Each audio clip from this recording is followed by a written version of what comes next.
E consegui. Deu um probleminha na internet aqui e eu não estava conseguindo conectar. Boa noite, pessoal. Boa noite. Boa noite. Boa noite. Boa noite. Só marcar para. Boa noite.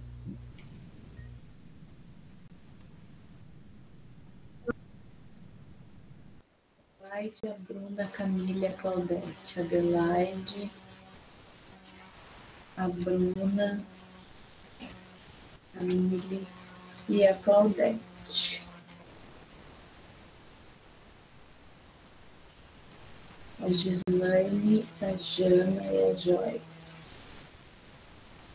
A Gislaine.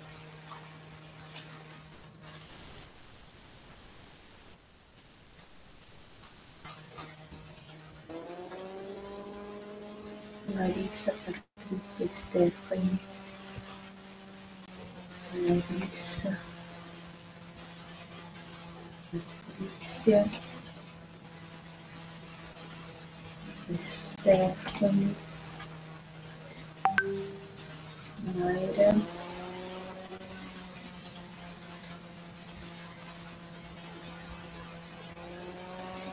Tiago.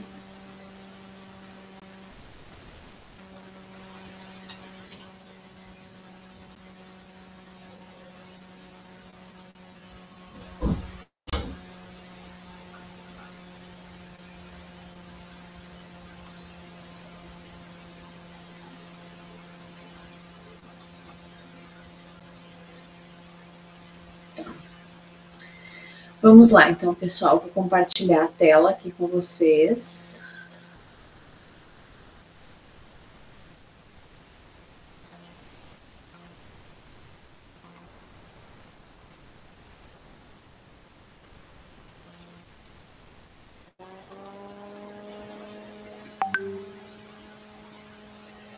Eis que a minha conexão está uma maravilha. Está aparecendo a tela para vocês?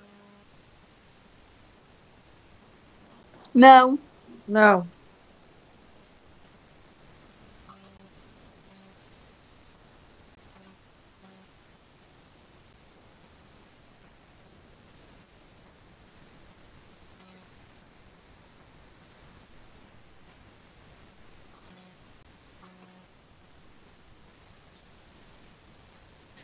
Ah, meu.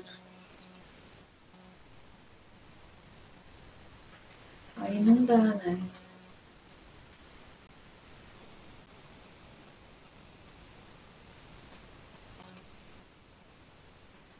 Aqui. A minha internet está muito ruim hoje. Eu acho que ela congelou com frio. Bom, pessoal, a gente vai ter mais conteúdo teórico, tá? Mas essa é a última aula teórica e a partir da próxima ela não vai mais ser tão teórica, vai ter teoria, mas vai ter cálculo também, tá? Daí eu vou mostrar para vocês como a gente faz os cálculos de folha de pagamento, INSS, imposto de renda, férias, 13º e assim sucessivamente vocês vão vendo como as coisas acontecem em relação à folha de pagamento. Deixa eu só ver uma coisa aqui.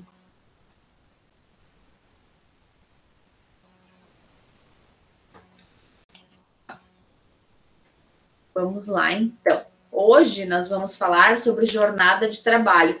Eu não sei, eu falei sobre jornada de trabalho em outra aula com vocês. Eu falei sobre jornada de trabalho, não, né?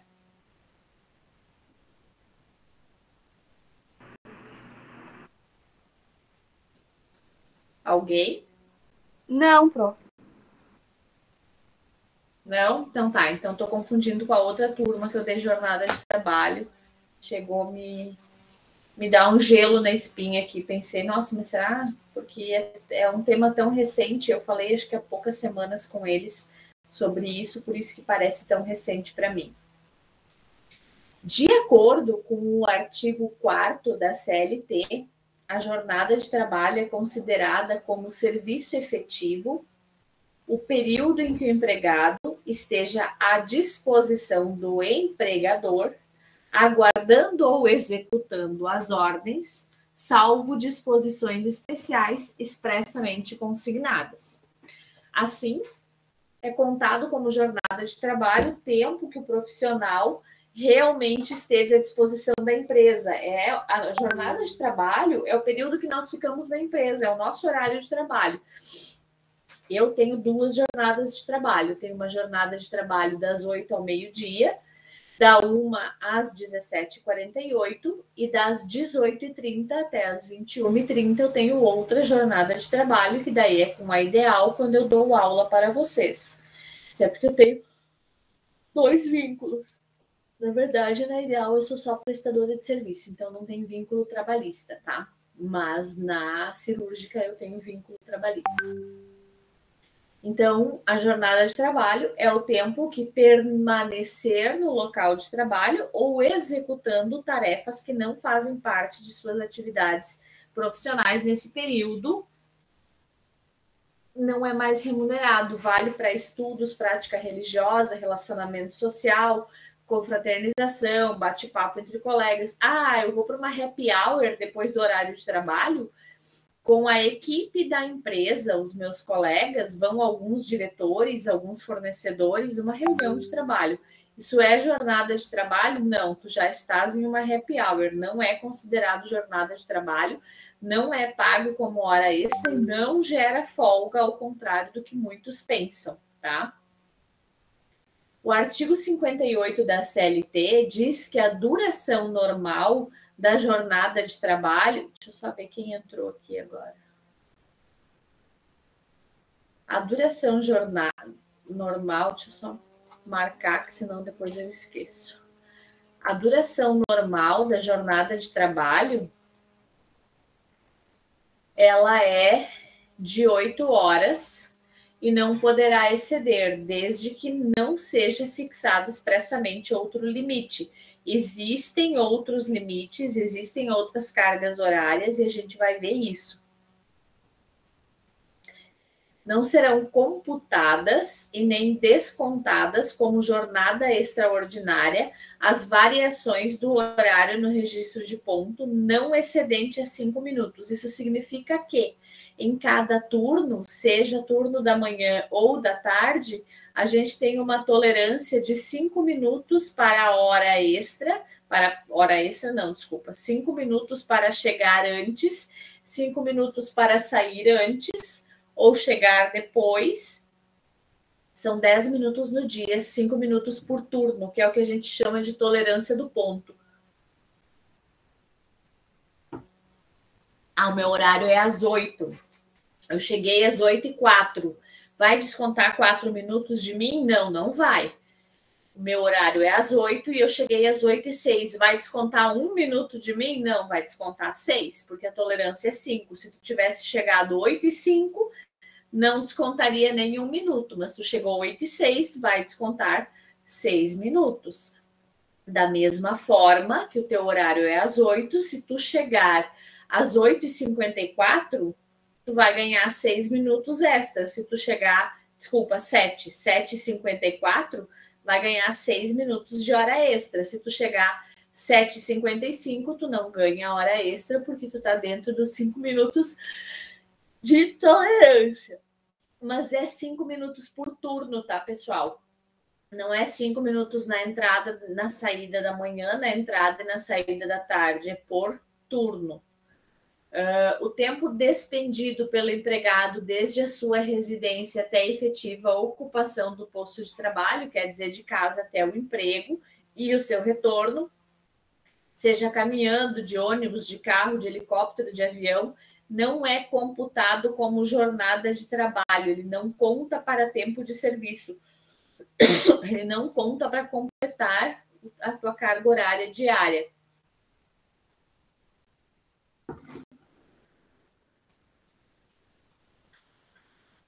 Hora itinere não se considera como tempo à disposição do empregador, portanto, não integra a jornada de trabalho. O tempo gasto para o pelo empregado até o local de trabalho. Isso é hora itinerary, tá? É a hora que eu saio de casa para ir ao trabalho. Por exemplo, eu saio de casa às 7h30, porque eu começo a trabalhar às 8h, e eu preciso considerar o meu deslocamento, trânsito, transporte, mau tempo, obra na pista. Isso é hora itinerary. Isso não é pago como hora extra, tá? Ao contrário também do que muitos pensam. Mas se eu sofrer um acidente de trabalho, é responsabilidade da empresa, sim, porque tu estavas no teu deslocamento para o trabalho. Então, sim, é considerado como acidente de percurso na hora itinerary. A jornada máxima de trabalho semanal, então, é de 44 horas, ou seja, 8 horas diária, que, por sua vez, são as 220 horas mensais, né? Durante o mês, nós temos 220 horas de trabalho. Quando inclui horas extras, por exemplo, tu faz horas extras, tu não pode exceder a 10 horas no dia, tá? Então, tu vai fazer as tuas 8 horas de jornada normal, só um pouquinho, as tuas 8 horas de jornada normal, e tu pode fazer no máximo 2 horas extras. O limite de horas trabalhadas é de 48, sendo 44 horas da jornada padrão, mais 4 horas extras na semana, com um máximo de 2 horas extras por dia.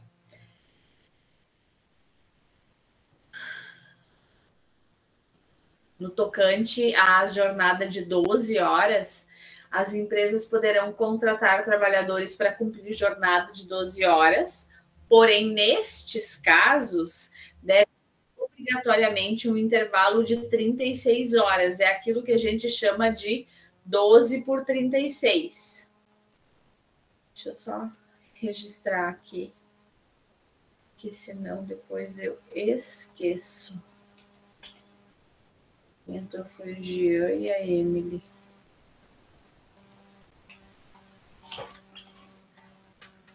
É a jornada 12 por 36. Normalmente, quem faz a jornada 12 por 36 é quem trabalha em hospital ou vigilantes, porteiros. Essas pessoas fazem 12 por 36, né? Trabalha 12 horas e folga 36 horas, então.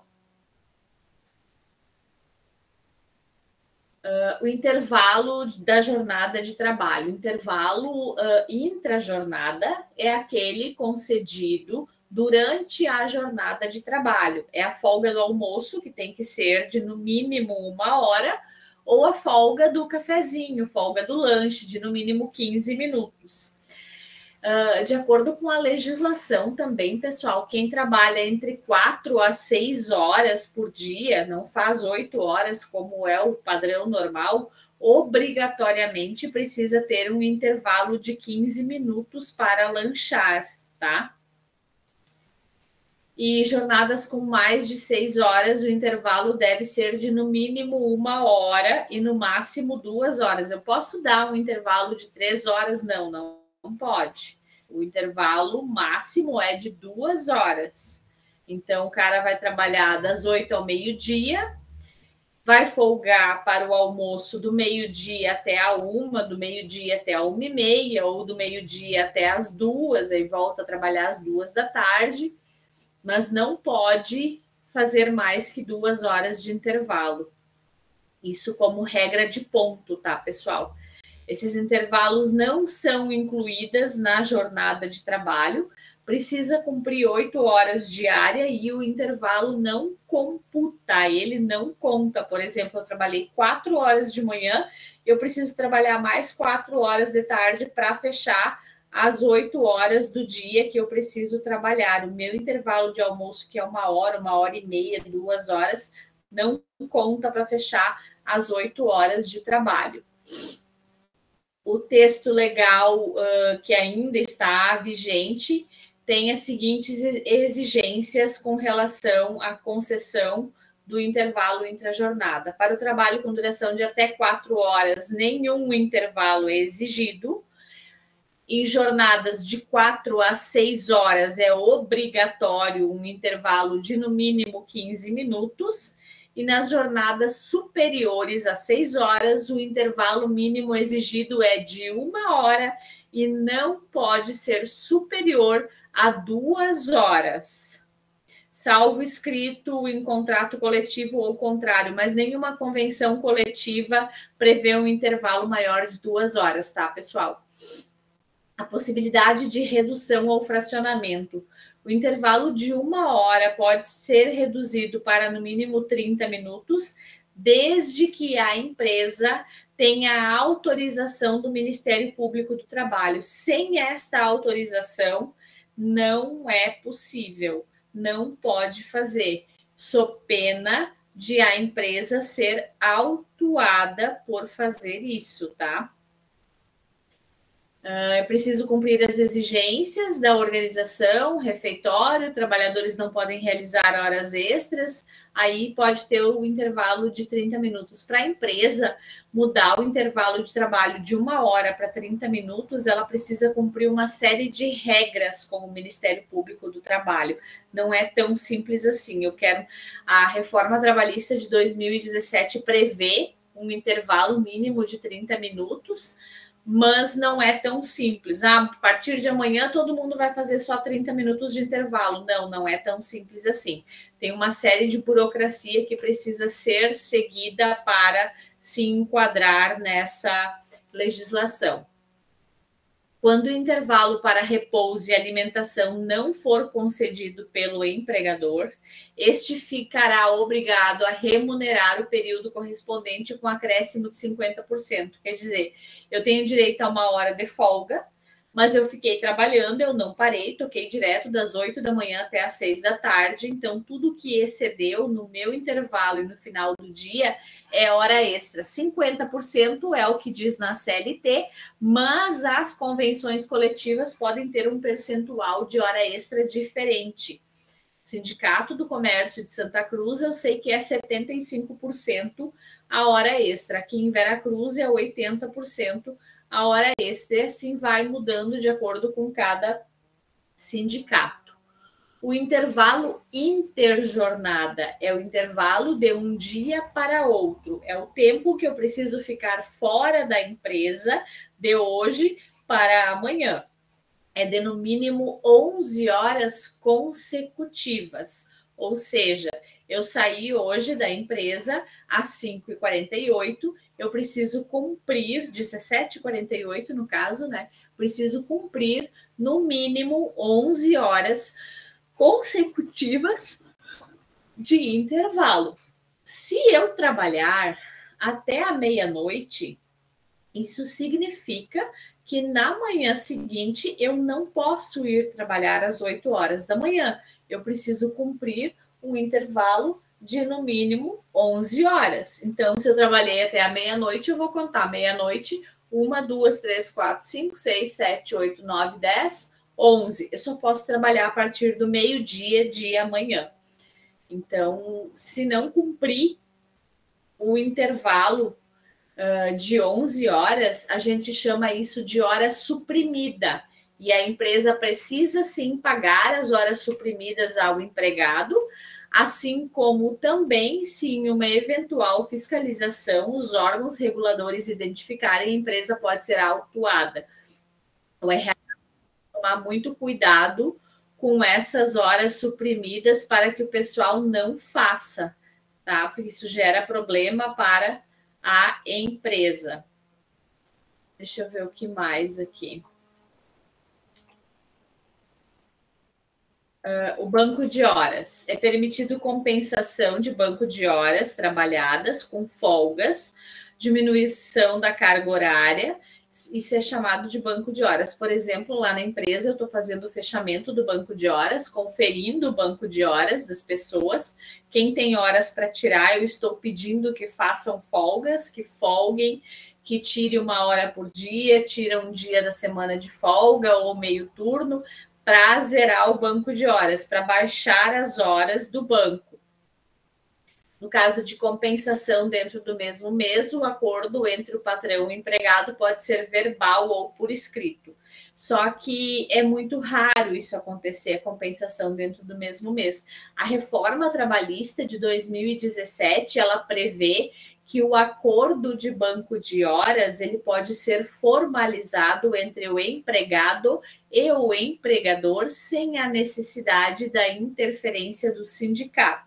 Antes da reforma trabalhista de 2017, sem o sindicato dar o seu aval, não podia as empresas fazer banco de horas, tá? Não pode exceder o limite diário de 10 horas. Agora eu tenho banco de horas, então eu vou trabalhar das 8 da manhã até a meia-noite, e o meu horário é até às 6, das 6 até a meia-noite, vai tudo para o banco de horas. Não, não pode. O limite diário de trabalho são 10 horas, ou seja, 8 horas trabalhadas e mais 2 horas de extra que vão para o banco de horas. Não pode exceder a isso. O limite é de 1 ano, mas as empresas estão optando, a maioria delas, por um banco de horas semestral. Ou seja, a cada semestre vence o banco de horas, as horas precisam ser pagas ou compensadas com folga.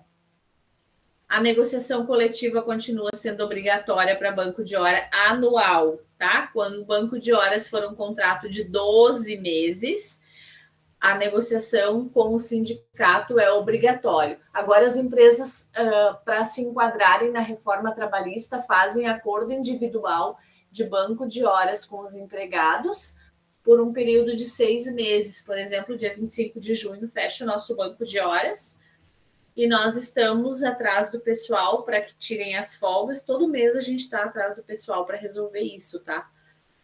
Só que agora está apertando um pouco e a gente está cobrando deles que ou eles tirem as folgas ou eles paguem quando eles têm hora negativa. As horas extras habituais não descaracterizam o banco de horas, e se o empregado trabalhou 2 horas a mais na segunda e na quinta da mesma semana, trabalhou 2 horas a menos, ele compensou essas horas, ele não ultrapassou a jornada de trabalho estabelecida pelo artigo 59 da CLT. As horas extras, pessoal. A duração diária do trabalho, ele pode ser acrescido de horas extras em um número que não pode exceder a 2 horas diárias por acordo individual ou convenção coletiva e também a CLT. A remuneração de hora extra será acrescida de pelo menos 50%, não será inferior a 50%. A convenção coletiva dos sindicatos pode mudar, alguns é 60%, 70%, 75%, 80%. E essas horas extras precisam ser pagas. Mas eu acumulei banco de horas, por exemplo, eu tenho 15 horas no meu banco de horas. Eu não consegui tirar as folgas, a empresa vai ter que me pagar esse banco de horas. Ela vai só pagar as horas? Não, ela vai pagar as horas como hora extra, com o percentual adicional que o funcionário tem direito. É lícito o regime de compensação de jornada estabelecido por acordo individual, tácito ou escrito para compensação do mesmo. Para saber a quantidade de horas semanais, então, trabalhadas, é muito simples, a gente multiplica a quantidade de horas trabalhadas semanais, que normalmente são 44, pelo número 5, que é normalmente o número máximo de semanas que tem um mês, a gente vai ter as 220 horas do mês.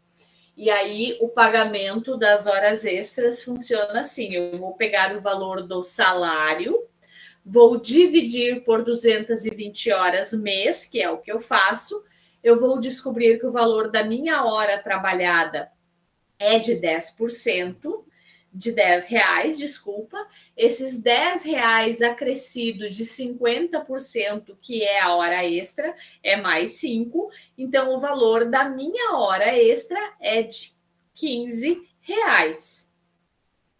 A recusa do trabalhador em prestar hora extra Pode o trabalhador recusar a trabalhar horas extras? Não. O trabalhador não pode recusar trabalhar as horas extras solicitadas pelo empregador, desde que estejam dentro das normas trabalhistas. Eu não posso exigir que um trabalhador faça 5 horas extras se a legislação trabalhista me diz que ele só pode fazer 2, tá? Então, isso vai muito de combinado, né? As empresas combinam com as equipes para fazer as horas extras.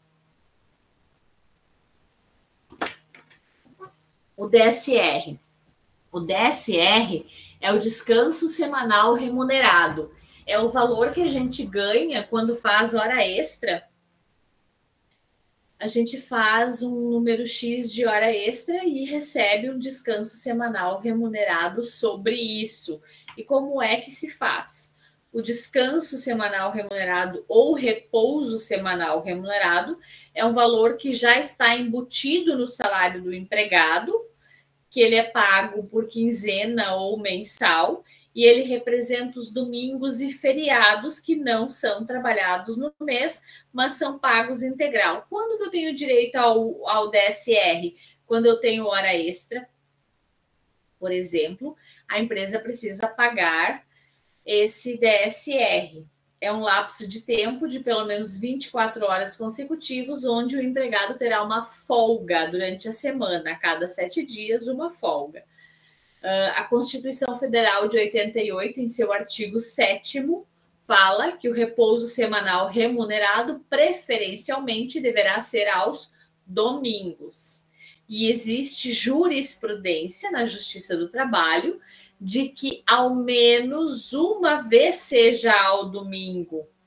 Pelo menos quem trabalha em supermercado tem direito a pelo menos um domingo por mês de folga. O mesmo vale para quem trabalha em hospitais, tá? Pelo menos um domingo no mês precisa folgar. O empregado não pode somar mais do que 7 dias seguidos sem ter um dia de folga, um dia de repouso. E se tiver, a remuneração precisa ser em dobro.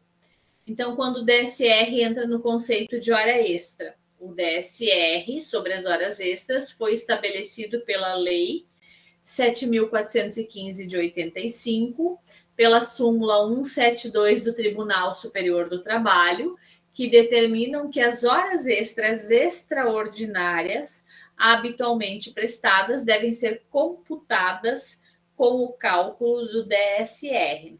O cálculo do DSR é muito simples de fazer, tá, pessoal?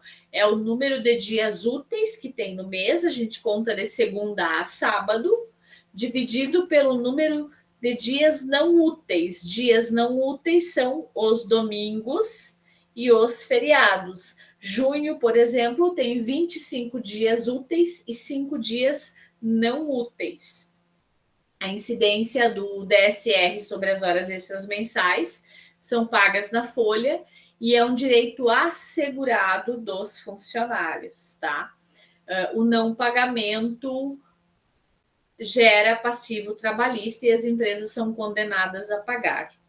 As horas extras prestadas habitualmente integram, hora extra e DSR são base de cálculo, é feita uma média no ano ou no período para pagamento de 13º salário e férias. É depositado também FGTS sobre essas verbas, tá? Quando eu calculo a folha de pagamento, eu vou ter uma base de cálculo para INSS, para imposto de renda e também uma base de cálculo para FGTS.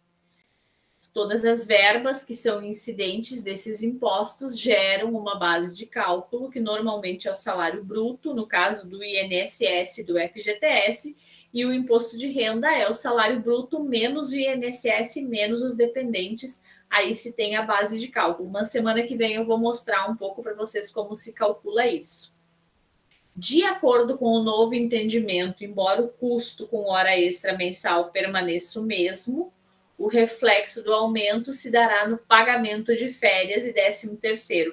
Eu costumo dizer que, dependendo do volume de hora extra que a empresa tem, mais vale contratar mais uma pessoa do que pagar todos os reflexos que a hora extra incide, e tem empresas que têm um volume bem alto de hora extra, tá?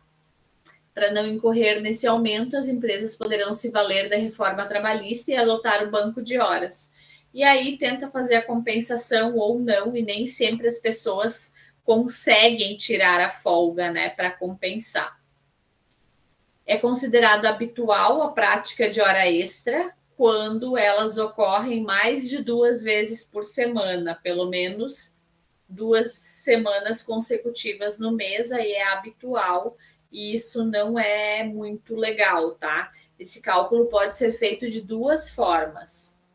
Utilizando a hipótese de 10 horas extras que valem a R$9, que gera um total de R$90, ou dividindo o valor referente ao número de horas adicionais a pagar pelos dias úteis do mês.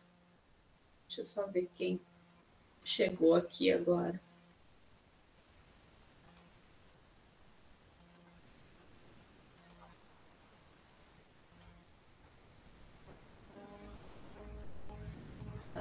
Errado. Aqui, pelos dias de números úteis do mês. Eu vou mostrar esse cálculo direitinho para vocês na semana que vem, tá? O empregado que trabalha por mês ou por quinzena tem garantido o valor do descanso. Quando o funcionário tem um salário mensal fixo, são contratados por 1.320, que é o salário mínimo, ou são contratados por 2.000 ou por 2.500, o valor do repouso semanal remunerado, o descanso semanal, o DSR, ele já está embutido no salário. Quando o funcionário é horista, por exemplo, o valor da hora é R$17, o DSR precisa ser calculado diferente. E as horas também são pagas diferente, porque daí eu vou pegar o registro de ponto dele, vou olhar quantas horas ele trabalhou durante o mês, vou pagar 220? Não, porque nem todo mês dá 220. Tem meses que dá 190, 198, 196, 178. Eu vou pegar o volume de horas normais, vou multiplicar pelo valor da hora do cidadão para saber quanto deu o salário dele no mês. E ainda eu preciso pagar o repouso sobre as horas trabalhadas, quando o funcionário é horista. Isso é o caso da metalúrgica Amora, as pessoas lá são horistas, elas não são mensalistas, elas ganham um valor X por hora e ganham separadamente o valor do repouso. É mais caro? Nem sempre, depende da demanda. Horas em sobreaviso. Sobreaviso é normalmente o pessoal da polícia, os bombeiros, médicos, o pessoal da enfermagem, pessoal de ambulância, que eles podem ficar em suas vigilantes. São algumas profissões específicas, tá? Pode ficar em suas residências, assistindo TV, tomando um chimarrão, mas estão de sobreaviso. Quer dizer, a empresa pode me chamar a qualquer momento para ir prestar serviço, para ir trabalhar. E eu vou receber a escala de sobreaviso, que é no máximo de 24 horas, como um período normal, acrescido de um adicional, tá? Ele não é tipo assim, vou ganhar as horas que eu trabalhar. Não, eu estou de sobreaviso, eu preciso ganhar um adicional pelo sobreaviso que eu trabalhei. Certo até aqui, pessoal? Alguma dúvida?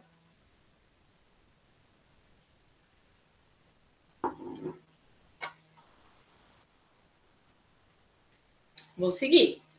Ninguém fala nada, eu vou seguir. Trabalho noturno.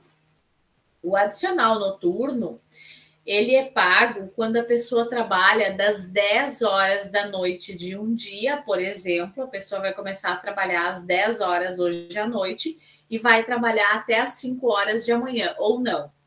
A pessoa começou a trabalhar às 19 horas e vai trabalhar até às 7 horas de amanhã de manhã. A partir das 22 horas até às 5 horas da manhã do dia seguinte, é hora noturna, é adicional noturno. E aí, 1 hora não tem 60 minutos, ela tem 52 minutos e 30 segundos. Mentira, professora, porque eu já trabalhei de noite e a hora não passa, não tem 52 minutos. E nem 60, tem 120, é o dobro. Não, é para fins de cálculo, tá, pessoal? Não se computa como 60 minutos, mas sim 52 e 30. E é concedido ainda um adicional de, no mínimo, 20% de adicional noturno sobre a hora diurna. Quer dizer, se durante o dia o valor da minha hora é R$10, para o trabalho noturno é ainda acrescido de 20% para o trabalhador urbano e R$25, desculpa, para o trabalhador rural. O percentual da hora extra noturna é calculado com base no valor integral que você recebe. Quer dizer, a hora extra noturna, além dos 20%, tem mais os 50%, ou 75%, ou 80% da hora extra, tá? Deixa eu dar um exemplo aqui para vocês. A gente contratou um funcionário que vai trabalhar das 10 da noite até as 5 da manhã e oferecemos para ele um salário mensal de R$1.320. A primeira coisa que nós iremos fazer é saber qual é o valor da hora deste funcionário. Para saber o valor da hora dele, nós vamos pegar os R$1.320, vamos dividir pelos 220, que é a carga horária mensal, e vamos encontrar que o valor da hora dele é de R$6. O adicional noturno, nós vamos fazer da seguinte forma: nós vamos pegar esses R$6 e fazer vezes 20%. Então, ele tem R$1,20 de adicional noturno.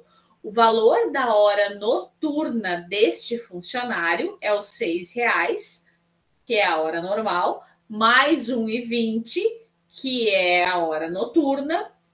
Então, ele tem das 10 da noite até as 5 da manhã um valor de hora de R$7,20. E ele executa, então, o trabalho das 10 da noite até as 5 da manhã, que dá um total de 7 horas trabalhadas, que corresponde a 8 horas trabalhadas se fosse de dia. Então, sendo assim, o funcionário, ao invés de receber 1.320, ele vai receber em cima deste valor mais 20%, ou seja, ele vai receber mais R$264, que corresponde ao adicional noturno dele. Nós vamos somar o salário que ele foi contratado, 1.320, mais o adicional noturno de 20%, o valor do salário deste funcionário é R$1.584. Entendido, pessoal?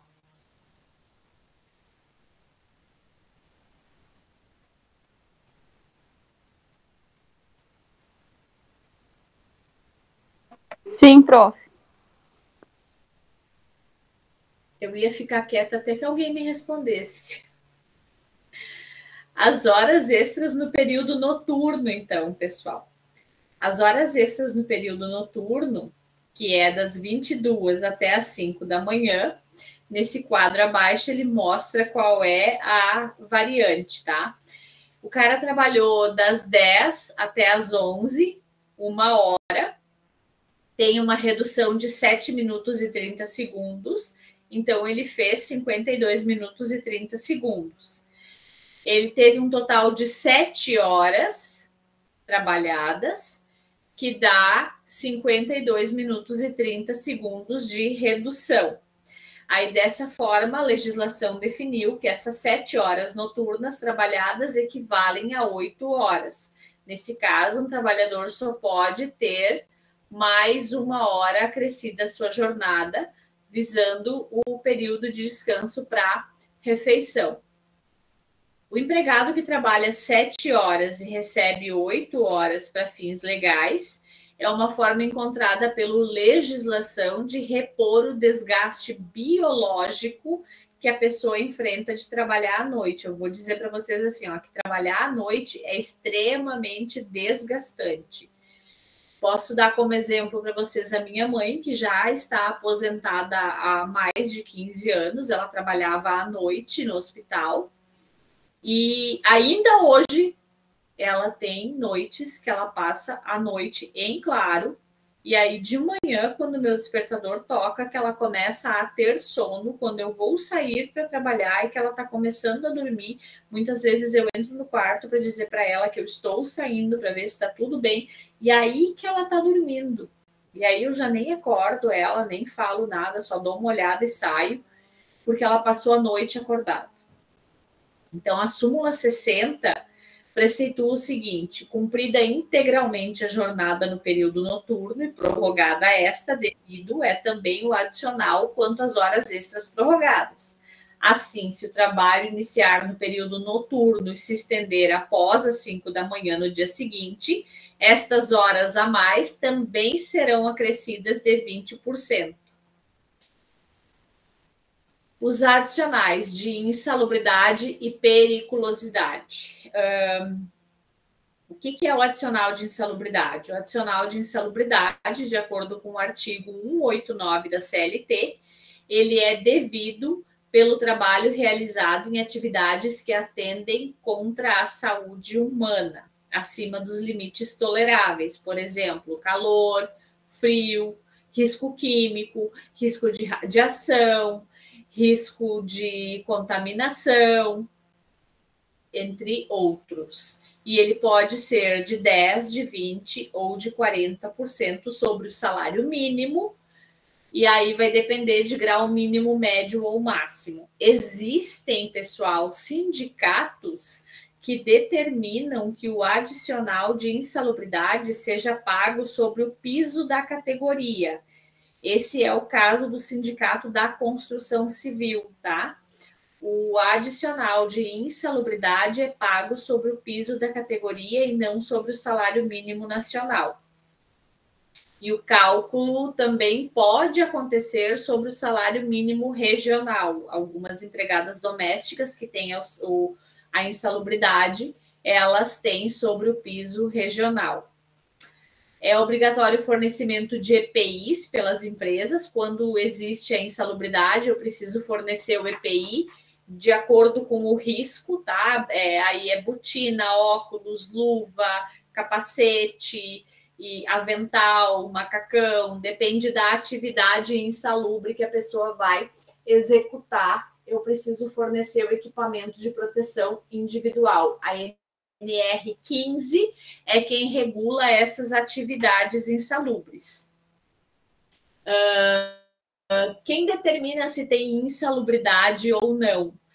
Quando a gente faz o engenheiro do trabalho, técnico de segurança do trabalho, quando a gente faz o laudo de PCMSO, que é o Programa de Saúde Ocupacional, ele faz um levantamento na empresa, ele faz uma vistoria na empresa e ele vai identificar se, de acordo com cada função, nós entregamos uma lista de funções que a empresa tem, e ele vai analisar, ele vai fazer uma vistoria na empresa e ele vai dizer quais são as atividades insalubres ou não e qual é o grau de percentual.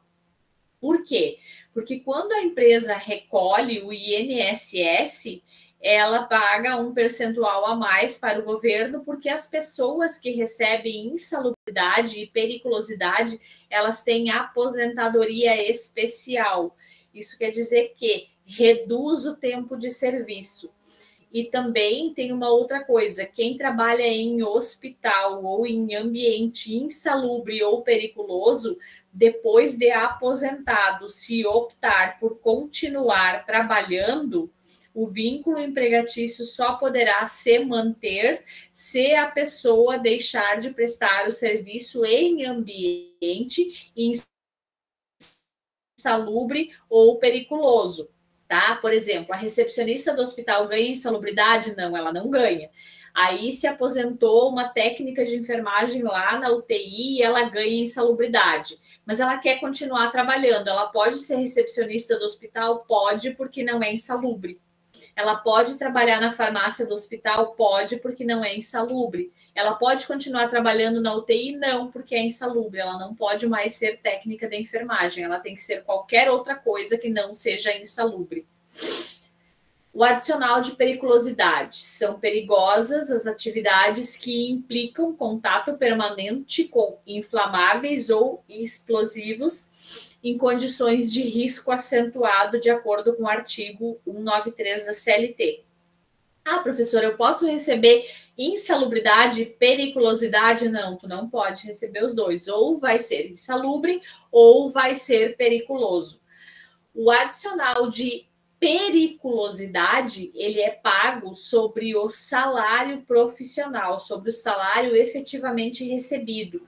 Se tu for contratado por R$5.000, é sobre os R$5.000 que vai incidir os 30% de periculosidade. E a periculosidade tem um único percentual, é 30%. E é sobre o salário. Incide também, isso gera impacto, reflete também sobre as demais verbas, sobre décimo, sobre férias, sobre gratificações, sobre hora extra. Ah, então quer dizer que se eu fizer hora extra, tem 30%, sim, vai pegar o valor do teu salário, acrescido de 30% da periculosidade, vai dividir por 220, vai ter o valor da hora. O mesmo vale para a insalubridade. Ele é base de cálculo, sim, para fins de variáveis, de décimo e de férias. Ele é regido pela NR16 e também é o técnico ou engenheiro do trabalho que vão dizer se você é insalubre ou não. Por exemplo, um trabalhador que exerce uma atividade periculosa e tem um salário de R$1.500, acrescido de 30%. Nesse caso, o cálculo é feito da seguinte forma: 1.500 vezes 0,3, que é os 30%, a gente vai ter 4,50. Não é devido a adicional de insalubridade e periculosidade de forma cumulativa, como eu já falei para vocês. Ou é um ou é o outro, nunca é os dois, não existe, tá? Gratificação natalina ou o 13º, tão famoso 13º. É previsto o direito ao recebimento do 13º salário, que consiste basicamente no recebimento de um salário extra pelo trabalhador. Para fins de 13º entra a média de todas as variáveis que a gente ganha no ano. Por exemplo, tem hora extra, tem comissão, tem premiação, tem bonificação, tem adicional tempo de serviço, tem adicional de insalubridade ou de periculosidade. Todas essas verbas, elas são base de cálculo para fins do 13º salário. A primeira parcela do 13º salário deve ser paga até o dia 30 de novembro. Posso pagar em julho, professora? Pode. Posso pagar em outubro? Pode. Posso pagar em janeiro? Pode. A primeira parcela precisa ser até o dia 30 de novembro. Se pagar dia 1º de dezembro, tem multa. Não pode. É 30 de novembro. A segunda parcela, por sua vez, deverá ser paga até o dia 20 de dezembro. A rigor, depois que entrou o E-Social, a gente pede para as pessoas, para as empresas, no caso, que não paguem a segunda parcela antes do dia 1º de dezembro, porque gera um conflito no E-Social, tá? Então, primeira parcela até 30 de novembro, segunda parcela a partir do dia 1º de dezembro até 20 de dezembro. E se o trabalhador não tem 12 meses, ele ganha proporcional. Tu tem que ter no mínimo 15 dias de trabalho no mês para ter direito a 1/12 de 13º salário. Por exemplo, um mês que tem 31 dias e o cara foi contratado no dia 17, ele tem direito a 1/12? Não, ele não tem. Ele foi contratado no dia 16, ele tem direito a 1/12? Nesse caso tem, porque tu conta do dia 16 até o dia 31, vai dar 15 dias. Ah, professora, mas o mês comercial é só de 30 dias. Por que para 13º conta 1/12? Porque sim, porque a legislação prevê dessa forma, e aí os sistemas estão todos parametrizados assim, então conta o dia 31 para fazer um 12avos de 13º salário. Se o cara foi contratado em março, no dia 14 de março, ele vai ter 12avos de 13º salário para receber em dezembro ou em novembro. Se o cara foi contratado em fevereiro, são 11 12avos. Ele tem 9 12avos, porque a gente não vai contar março, porque não fechou 15 dias, certo? Férias.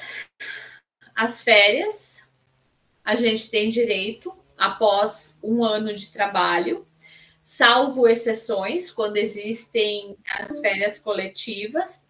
Deixa eu ver o sistema, acho que está me avisando que eu estou nos meus últimos 10 minutos. Tá, deixa eu ver, tem uma pergunta aqui para mim. Trabalhou à noite também, Stephanie, é bem ruim, né? É bom financeiramente, mas é ruim psicologicamente, e o nosso organismo, ele judia. Deixa eu ver. As férias, elas podem ser fracionadas ou parceladas, e isso veio com a reforma trabalhista de 2017 em até 3 vezes, tá? E para fracionar as férias, eu preciso ter um período de, no mínimo, 5 dias, um período de, no mínimo, 14 dias. E aí eu vou tirar, então, 5, 14 ou 15, no caso, 5, 15 e 10. Aí eu fechei os 30 dias de férias. Ou eu vou vender uma parte e vou tirar o saldo depois. Então, quer dizer que com a reforma trabalhista de 2017, cumprindo a regra de 5, 14, no mínimo 5, no máximo 14, eu posso sim fracionar as férias em até 3 vezes. Ah, mas aí dá para tirar férias no inverno, no verão e ali no meio do caminho entre um e outro para aproveitar também dá. Dá para tirar férias 3 vezes, quando bem planejado com o RH e a diretoria da empresa. E as férias não poderão começar em 2 dias que antecedem a um feriado, ou sábado ou domingo, e eu também não gosto de conceder férias para os funcionários iniciando na sexta-feira. Mesmo que tu trabalhe no sábado, não acho legal dar férias sexta-feira. Eu gosto de dar férias iniciando segunda, terça, quarta, no máximo quinta. E eu brigo com o pessoal porque eu não gosto de dar férias a partir de quinta, porque eu acho que é um direito que a gente tem, a gente trabalha pra caramba, e então por que é que já de largada eu vou queimar 2 dias se eu posso começar minhas férias lá na segunda-feira, ou na terça, ou na quarta?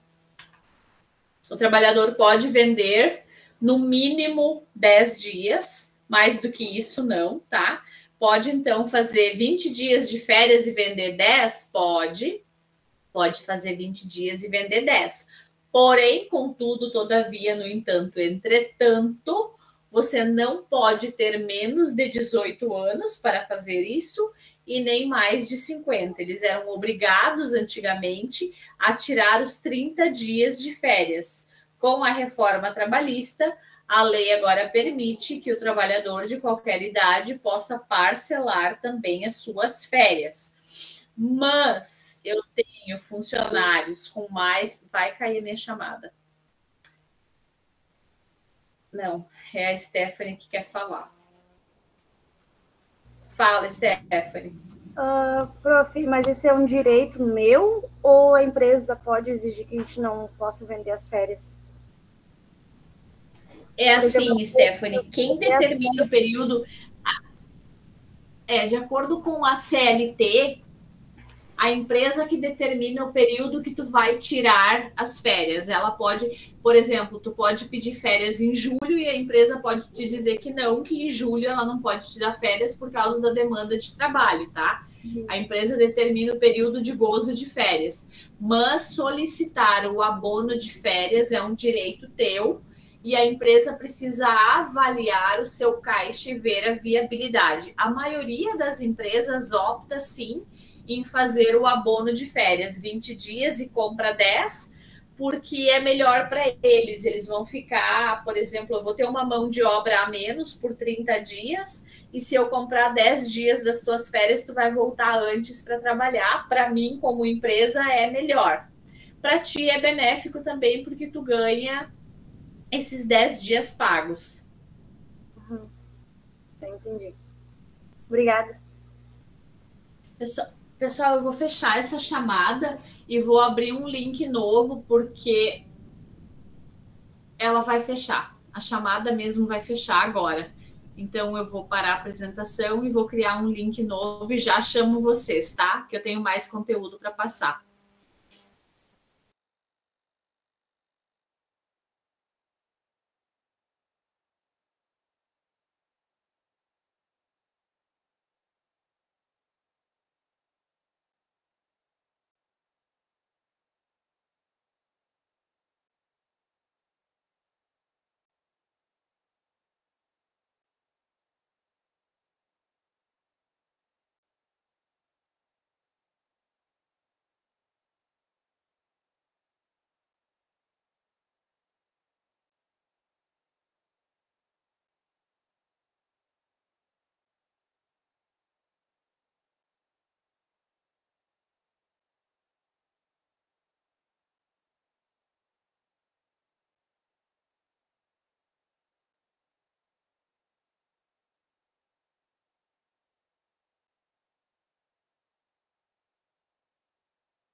Agora sim, prof. Agora sim?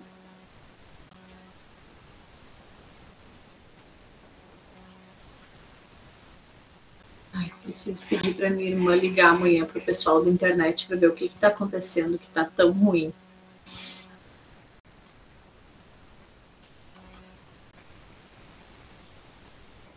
Vamos adiante. Alterações no contrato de trabalho. O contrato de trabalho, ele só será alterado nas seguintes situações.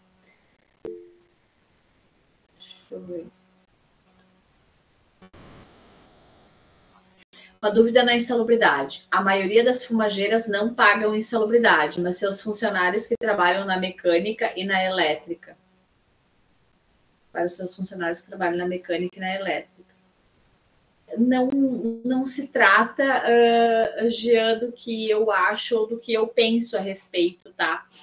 Para ter certeza do que cabe a isso, precisa consultar o sindicato metal mecânico, né?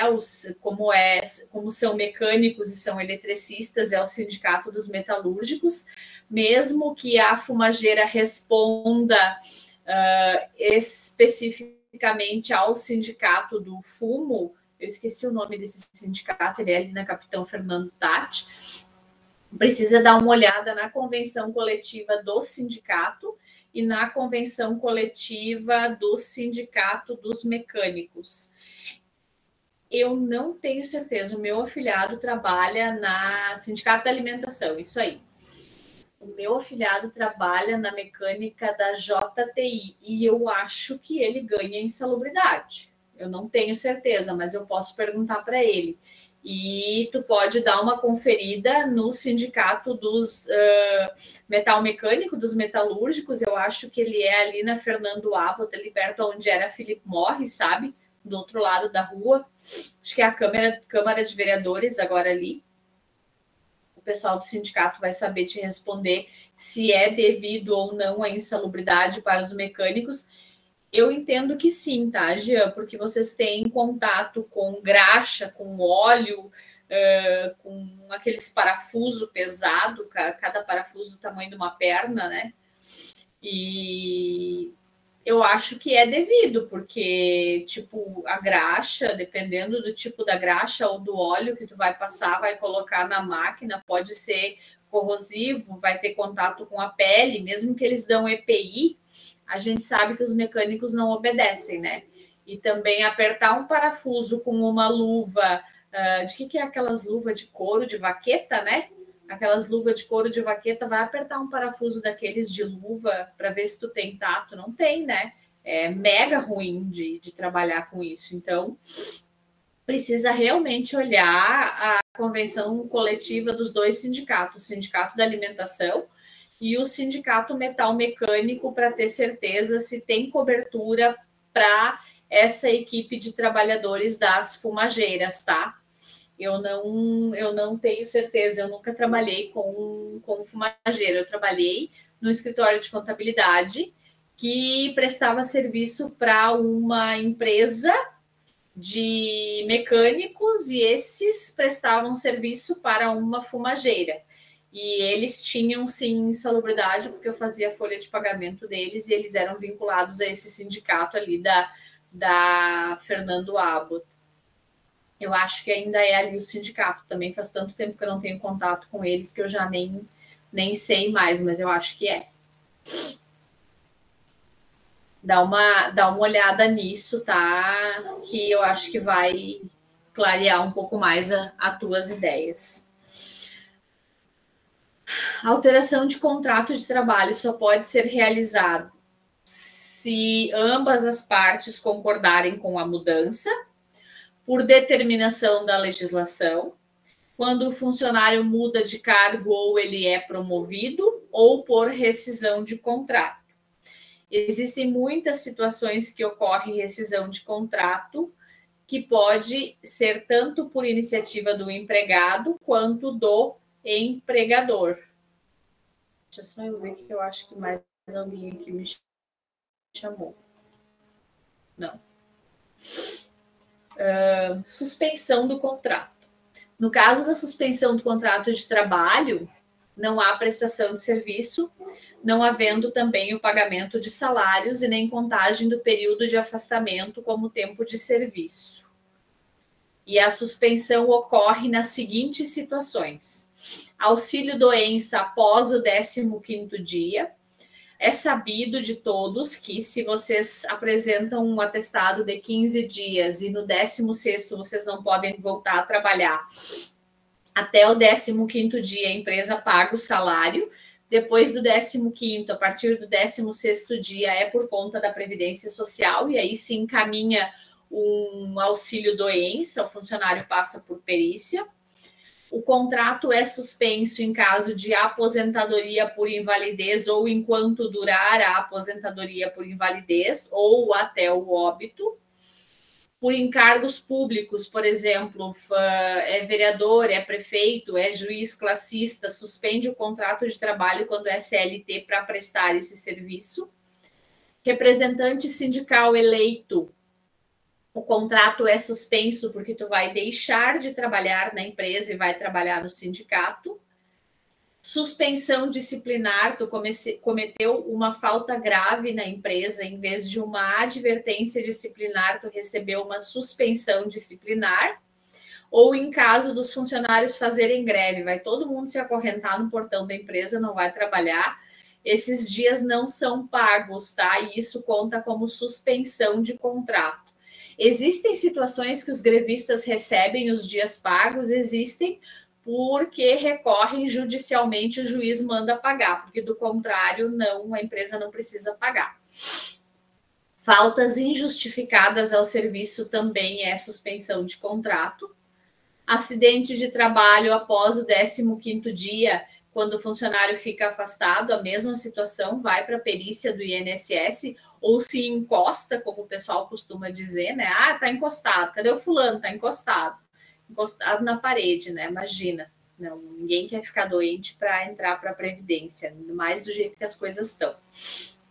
A aposentadoria por invalidez nunca se torna definitivo, mesmo após o período de 5 anos, exceto se isso consta na legislação e ninguém sabe. Se a pessoa está aposentada por invalidez e ela completou os seus 65 anos, ela está fora da faixa de risco.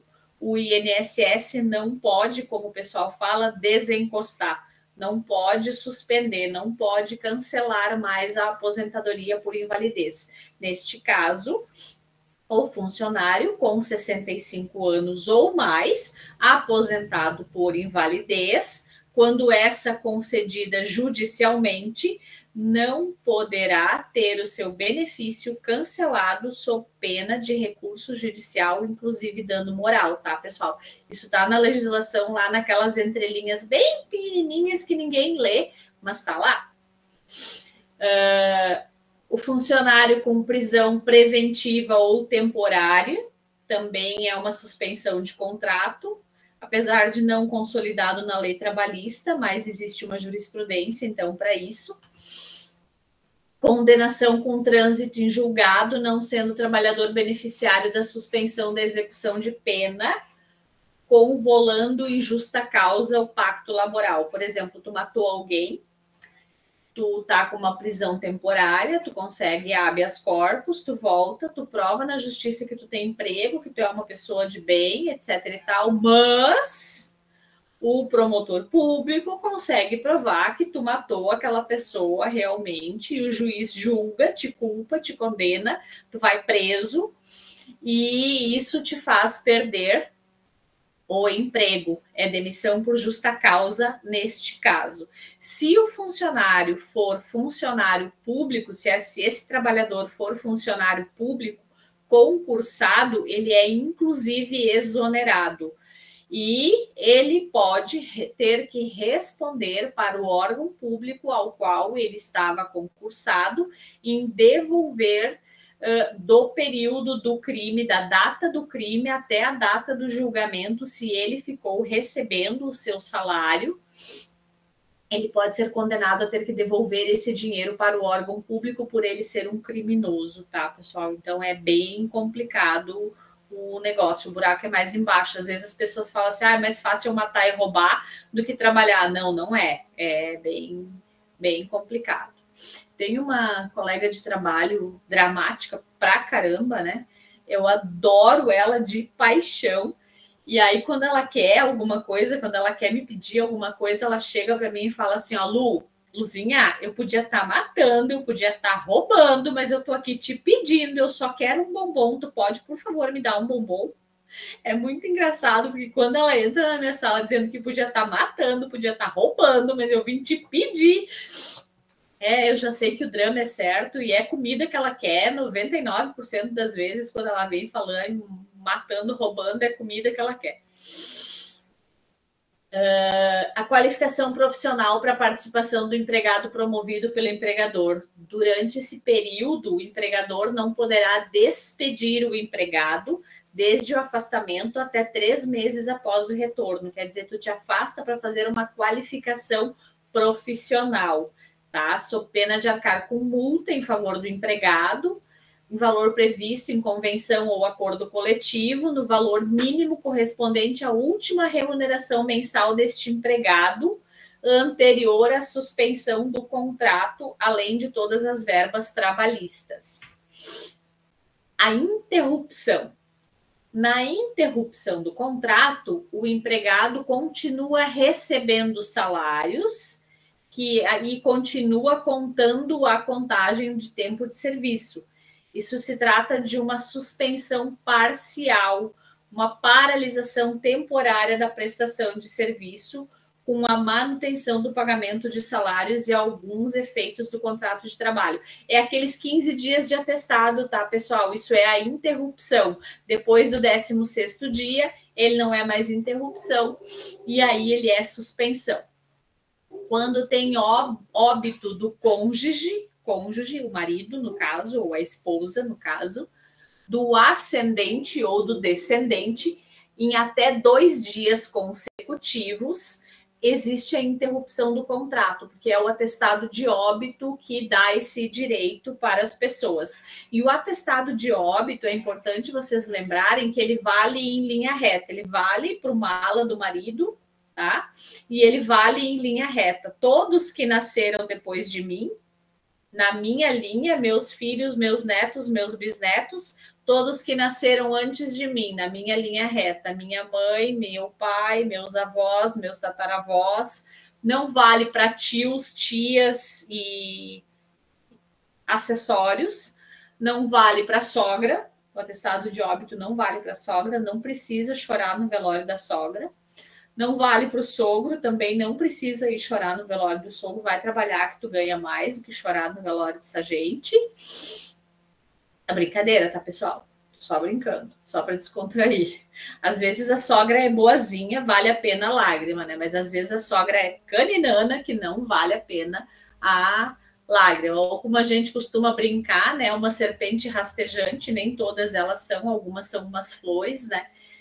Então, casamento, a interrupção é de até 3 dias consecutivos. Por favor, não casem sexta-feira, né? Sejam inteligentes.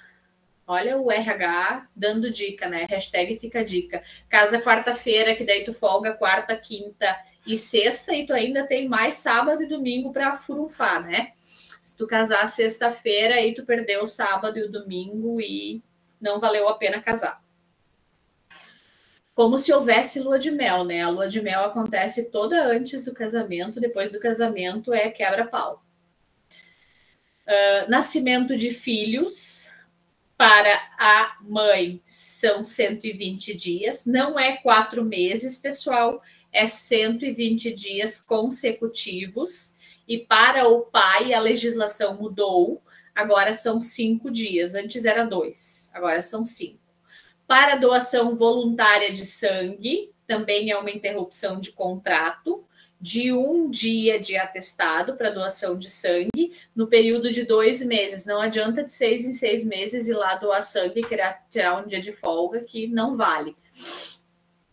Para alistamento eleitoral, pode ser de até 2 dias consecutivos, ou conforme a previsão legal, ou conforme a fila no cartório eleitoral.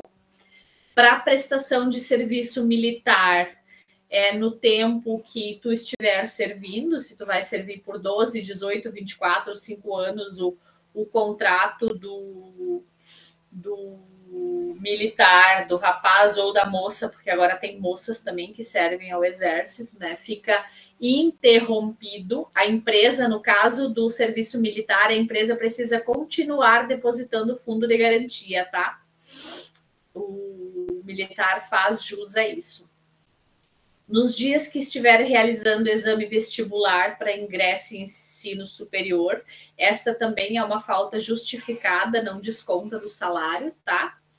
Quando precisar comparecer a juízo pelo tempo necessário da audiência, se é 1 dia, se é meio-dia, se é só 1 hora, o tempo que for, o juiz ele dá um comprovante de comparecimento.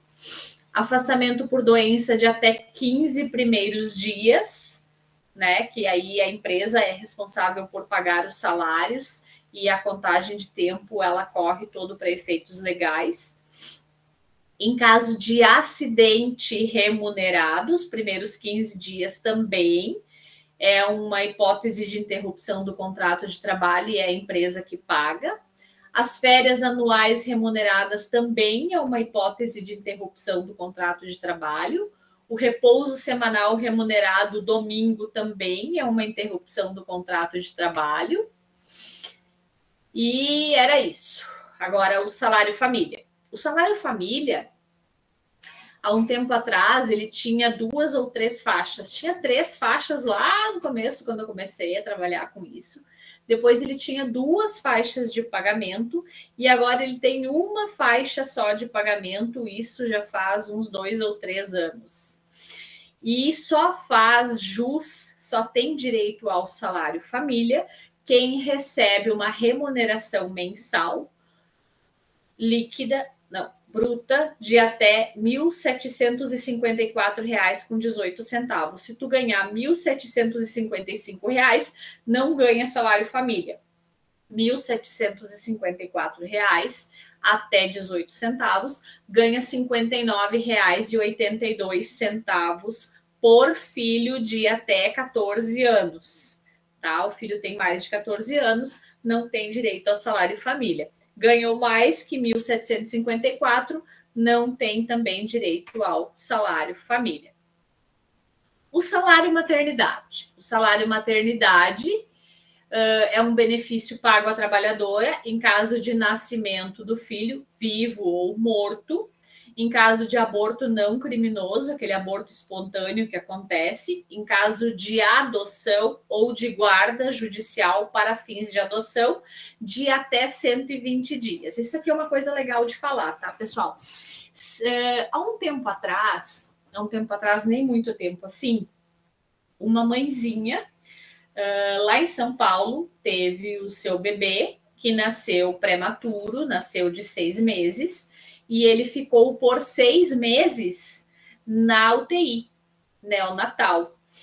E, na verdade, ele ficou 4 meses, foi isso. Nasceu de 6 meses e ficou por 4 meses na UTI para desenvolver pulmão.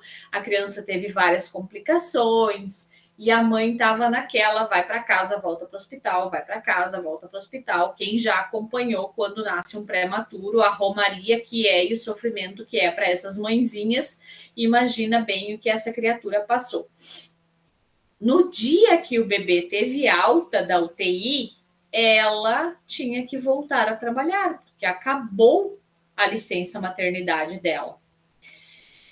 E a empresa poderia conceder 30 dias de férias para ela. E os caras foram tão filho da mãe que eles não deram férias para ela. Ela precisou voltar a trabalhar. Ela, então, pediu demissão, porque ela queria cumprir o prazo de licença maternidade com o filho dela. E ela fez um recurso judicial, pedindo que aqui é salário maternidade, mas eu estou falando de licença maternidade, pedindo que a licença maternidade fosse concedida a partir do dia que o prematuro tivesse alta do hospital ou a mãe tivesse alta do hospital, o que acontecer por último. No caso, às vezes acontece que a mãe precisa ficar internada porque ela tem problemas, e às vezes ela fica internada mais tempo que o bebê, e o bebê vai para casa e a mãe fica lá 1 semana, 2 semanas, 3 semanas, ou o bebê que fica, né? Então, o que tiver alta, por último, começa a contagem, a mãe ou o bebê, da licença maternidade de 120 dias. Antes era assim, nascia o prematuro, nasceu, começa a contagem no dia do nascimento dos 120 dias dos 120 dias da licença maternidade. Agora não. Nasceu o bebê prematuro, foi para a UTI, ficou 1 mês, 2 meses, 3 meses, 4 meses, ficou meio ano na UTI, depois de meio ano teve alta. No dia que teve alta, começa a contagem da licença maternidade dos 120 dias. Ah, mas e todo esse outro período, professora, conta como licença maternidade também, e ela faz jus a receber o seu benefício maternidade. Ela não precisa dar à luz e voltar a trabalhar. Isso é jurisprudência, tá, pessoal? Essa mãezinha ganhou essa ação e depois a empresa recorreu, mas aí o Supremo Tribunal Federal julgou como procedente a causa dela, virou jurisprudência e aplica-se para demais empresas. Eu lembro dessa história para contar para vocês, porque numa outra empresa que eu trabalhava, uma pessoa teve bebê nasceu prematuro, e ela veio com essa alegação de que a contagem da maternidade dela começaria a partir do dia que o bebê tivesse alta, só que não, ainda não estava valendo, mas agora já está valendo, já é jurisprudência. O salário maternidade, então, ele é um benefício pago para a trabalhadora em caso de nascimento de um filho vivo ou morto, de aborto não criminoso, adoção ou guarda judicial para fins de adoção, Para aquelas que estejam desempregadas, mas ainda na condição de segurada do INSS, o salário maternidade, ele é pago quando está em licença maternidade, tá? Antes, o salário maternidade, quando eu digo, é muitos anos atrás, o salário maternidade, quem tem filhos há mais tempo, por exemplo, quando eu nasci, para minha mãe fazer jus ao salário maternidade, ela precisava encaminhar a solicitação junto à Previdência Social e passar por uma perícia para ver que realmente tinha parido, né? Agora não é mais assim. Agora é a empresa que paga o salário maternidade e ela se ressarce deste valor na guia de INSS mensal que ela paga, tá? Não precisa mais quando a mãe é empregada CLT ou o pai que adota, né? No caso, é empregado CLT, não precisa mais encaminhar pelo INSS a empresa que paga. Por que eu falei o pai que adota? Porque existem casais homofóbicos que... homofóbicos não. Homofobia é crime. Homossexuais que adotam crianças, e existem casais homossexuais que adotaram, tanto homem, mulher, que adotaram crianças, que recorreram judicialmente e tiveram direito ao salário maternidade e à licença maternidade. Um dos dois, no caso, né?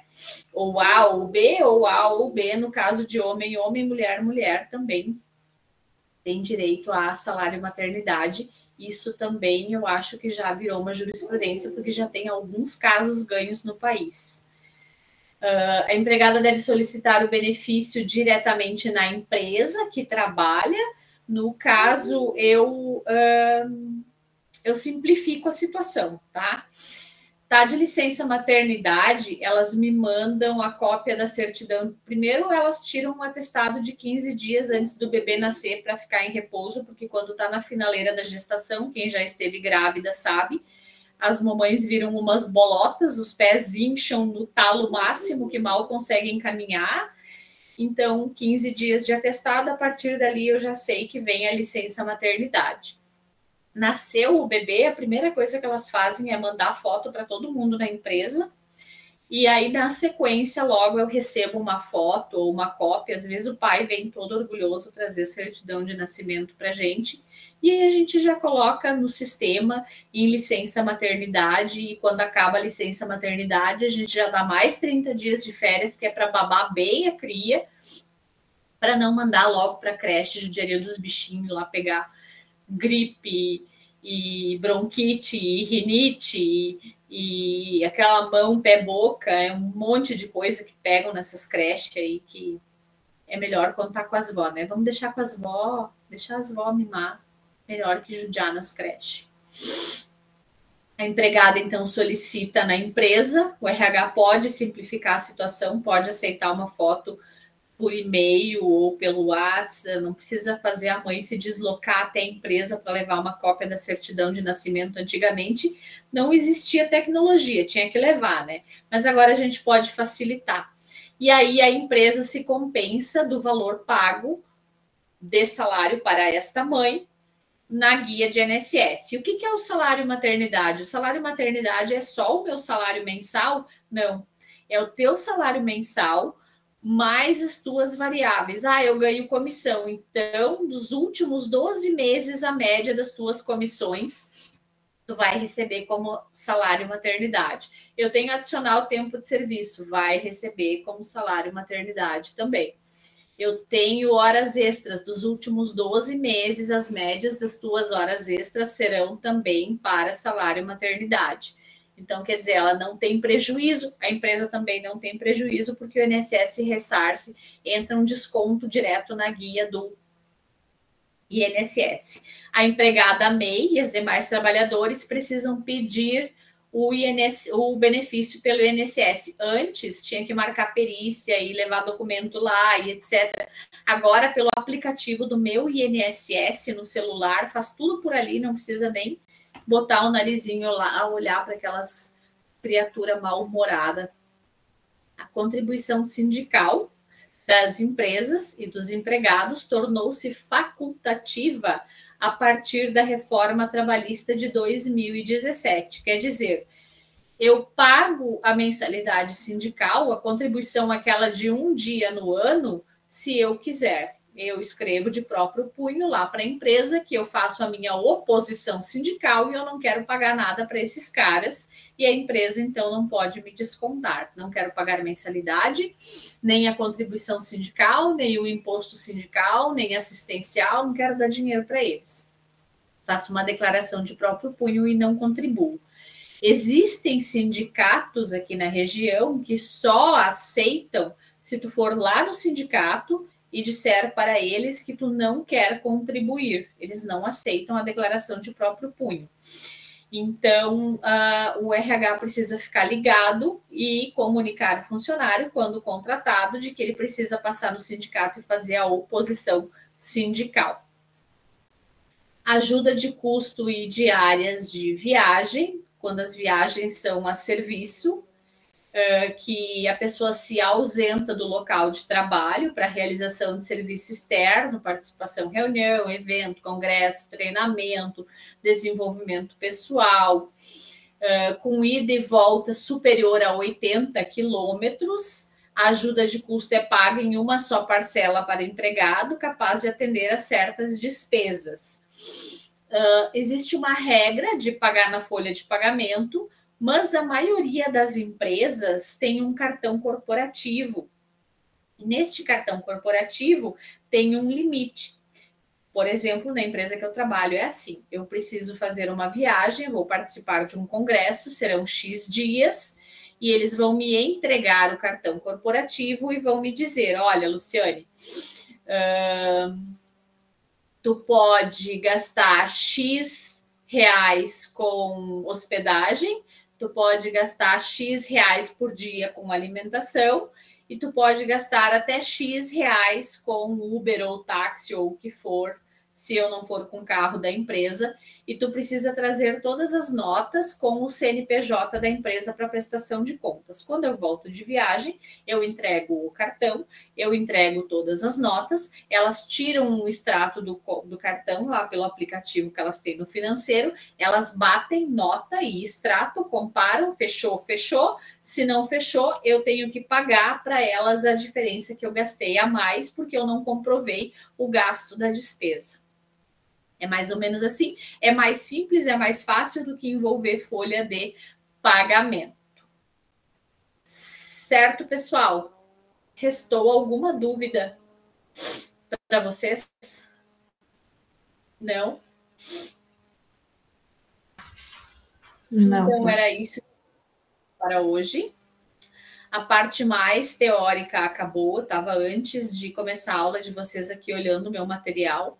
Eu esqueci de ligar o ar, eu tô louca de frio. E a Marilda tá enchendo o chimarrão para me torturar. Claro que sim. Mas a minha mãe acho que fez chimarrão, vou sair daqui, vou tomar um quentinho. Na próxima aula eu vou falar um pouco com vocês sobre folha de pagamento. E aí eu vou também começar a mostrar para vocês como a gente faz os cálculos. O primeiro trabalho vocês já fizeram, e o segundo trabalho vocês afiem as suas garras, porque vocês irão calcular folha de pagamento. Eu vou mandar uns exercícios para vocês.